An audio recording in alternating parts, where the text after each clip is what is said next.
হয় পুনৰ দুষ্কৃতিকাৰীৰ তাণ্ডৱ চলিছে ঐতিহাসিক যি চৰাইদেউ লাংকুৰি দেওশালৰ সমীপৰ গদাধৰ সিংহই নিৰ্মাণ কৰা এই দৌলটিত এইটো হৈছে লাংকুৰি দৌল। কেমেৰা পাৰ্চন আছে, সামগ্ৰিক পৰিৱেশ মই দেখাবলৈ অনুৰোধ কৰিছোঁ। আচলতে এই স্থানতে দুষ্কৃতিকাৰীৰ কবলত পৰিছে এই যি লাংকুৰি দৌলটি। ইতিমধ্যে একাংশই গুপ্ত ধনৰ আচলতে লালসাত এই যি দৌলটোত ইতিমধ্যে তেওঁলোকে খনন কাৰ্য চলালে ৰাতি। মই পুনৰ কেমেৰা পাৰ্চন সেই দৃশ্য দেখাই আছে।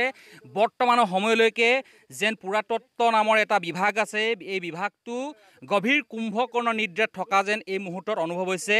আৰু ইতিমধ্যে দুষ্কৃতিকাৰীয়ে খনন কৰি ইয়াত হয়তো গুপ্ত ধনৰ সন্ধানত যেতিয়া খনন কৰিছিলে দুষ্কৃতিকাৰীয়ে, তেতিয়া সেই মুহূৰ্তলৈকে কিন্তু পুৰাতত্ব বিভাগে ইয়াত আহি উপস্থিত হোৱা নাই। কিন্তু কালি মথুৰাপুৰ আৰক্ষী থানা আৰু টেঙাপুখুৰী আৰক্ষী চকী দুখনকৈ আৰক্ষী থানা ইতিমধ্যে সমগ্ৰ বিষয়টো তদন্ত কৰিছে। আৰু ইতিমধ্যে আমি আহি উপস্থিত হৈছোঁ সেই স্থানত যি লাংকুৰি দৌল, সেই দৌলত আছোঁ।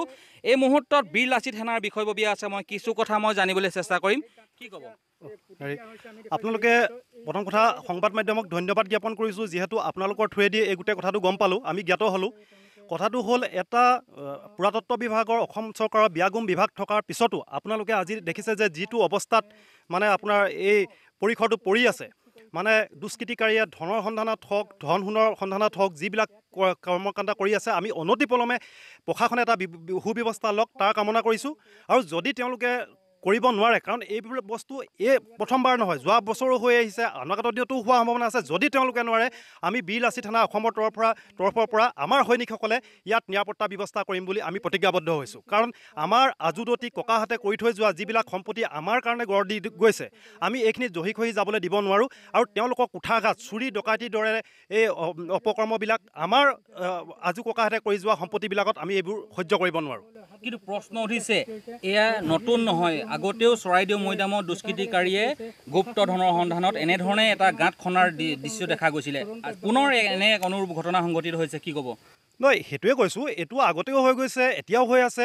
আৰু মানে যিটো ব্যৱস্থাটো যদি এনেকৈ থাকে, অনাগত দিনতো একে থাকিব। আমি কৈছোঁ কি, ইয়াৰ ব্যৱস্থাটো চৰকাৰে, প্ৰশাসনে দায়িত্ব মূৰ পাতি ল'ব লাগিব।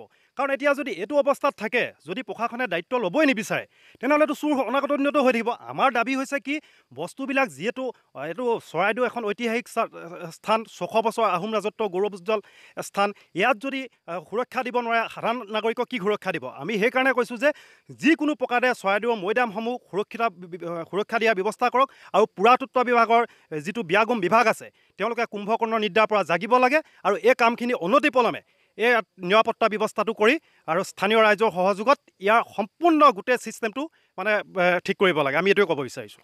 হয়, নিশ্চয়কৈ এই মুহূৰ্তত ক'ব লাগিব, যিহেতু নেকি কালি আহি উপস্থিত হৈছিলে প্ৰাগ নিউজৰ সাংবাদিক উপস্থিত হৈছিলে এই স্থানত। আৰু সেই সময়ত আমি দেখিছিলোঁ সেই স্থান ইতিমধ্যেই যেতিয়া খনন চলাইছিলে, খনন চলাৰ সময়ত ইতিমধ্যে উন্মুক্ত হৈ আছিলে। কিন্তু আজি পুৰাতত্ব নামৰ যি বিভাগ আছে, এই বিভাগটোৱে ইতিমধ্যে সমগ্ৰই যি এই দুষ্কৃতিকাৰীয়ে খান্দিছিলে গুপ্ত ধনৰ সন্ধানত, ইতিমধ্যে সেই গাঁতটো ইতিমধ্যে পুতি দিছে। কাৰণ এটা কথা ক'ব লাগিব, চোৰ গ'লে বুদ্ধি, তেনেধৰণৰ এক অনুৰূপ ঘটনা সংঘটিত হৈছে চৰাইদেউ জিলাৰ যি লাংকুৰি দেওশালৰ লাংকুৰি দৌলত।